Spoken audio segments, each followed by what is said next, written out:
পড়ে আছেন, এই ঘড়িটা আসলে আমার ছিল। আমি একটা পরিস্থিতিতে পড়ে ঘড়িটা বিক্রি করে দিয়েছিলাম। ভাইয়া, ঘড়িটা আমি ফেরত চাই। এই ঘড়িটা আমি 3.5 লাখ টাকা দিয়ে কিনেছি। ভাইয়া, এই ঘড়িটা আমার খুব দরকার। আপনি আমাকে 4 লাখ টাকা দিন, আমি আপনাকে ঘড়িটা দিয়ে দিই। 4 লাখ টাকা? জি। কিছুদিন সময় দেন, আমি আপনার কাছে টাকা নিয়ে আসবো। তো এতগুলো টাকা কিভাবে জোগাড় করবেন? জানি না। আপনার জন্য আমার কাছে একটু অফার আছে। কি করতে হবে আমার? আপনাকে একটি কিডনি ডোনেট করতে হবে। কিডনির বিনিময়ে ঘড়ি আর 1 লাখ টাকা ক্যাশ। কাউকে কিছু বলার দরকার নেই, শুধু যাবেন।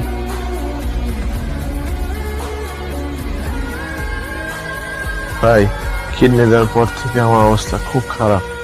আপনি অপারেশনের আগে ঘড়ি চাইলেন, ঘড়ি দিয়ে দিলাম। টাকা পয়সা কিছুই চাইলেন না। এখন আর টাকা পয়সা চাইলে লাভ হবে নাকি ভাই? ভাইয়া, আমার কিছু জানাও নেই কেন?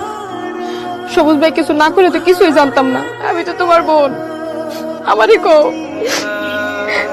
ভাইয়া, আমার নিজের খুব অপরাধী মনে হইতেছে। আমি কেন তোমার ঘড়িটা নিতে গেলাম? ঘড়িটা ফেরত আনতে যাই আজকে তোমার কিডনি দিয়ে দিছো। এখানে তো তোর কোনো দোষ নাই, আমার কপালে ছিল। এই ঘড়িটা ফেরত দিয়ে আমার নিজের দায় মুক্ত করতে হবে। তুই গিয়ে ঘড়িটা দিয়ে আয়। কি ব্যাপার? আরে গেটের সামনে দাঁড়ায় আছেন কেন? তুই এখানে? মানে তুই আমার বাসায় অ্যাড্রেস পাইলি কোত্থেকে? আরে আয় তুই। বিশ্বাস কর দোস্ত, তোকে আমি এত পরিমাণ খুঁজছি, মেসেজে কতবার গেছি। কেউ দেখো কাকে নিয়ে আসছি।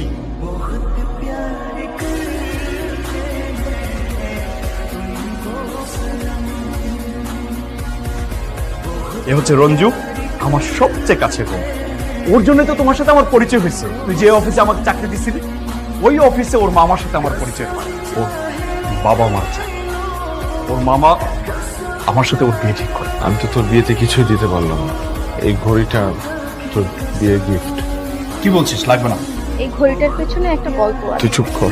না, আজকে আমি চুপ থাকবো না। আমি যখন বয়ফ্রেন্ড দিয়ে বিয়ে করবো বলে পালিয়ে আসি, তখন ভাইয়া আমাকে এই ঘড়িটা দেয়। আমি ঘড়িটা বিক্রি করি, 3 লক্ষ টাকা পাই। কিন্তু ভাইয়া এই ঘড়িটার বিনিময়ে একটা কিডনি হারিয়েছে। কি দোস্ত? এই ঘড়িটা ভাইয়া ওনার গার্লফ্রেন্ড দিয়েছিল। ওনার গার্লফ্রেন্ড ওনাকে ভুল বুঝে খুব অপমান করে। ঘড়িটা ফিরিয়ে আনার জন্য ভাইয়া তার একটা কিডনি বিক্রি করে দেয়। ওই মেয়েটা এত নিষ্ঠুর। ভালোবাসার মানুষ কখনো নিষ্ঠুর হতে পারে না। ও হয়তো আমাকে ভুল বুঝে ঠকে গেছে। এই ঘড়ি কিন্তু জেমস বন্ড পরেছিল। ভালো থাকিস। আসি। আসে মানে? আপনারা ভালো থাকবেন।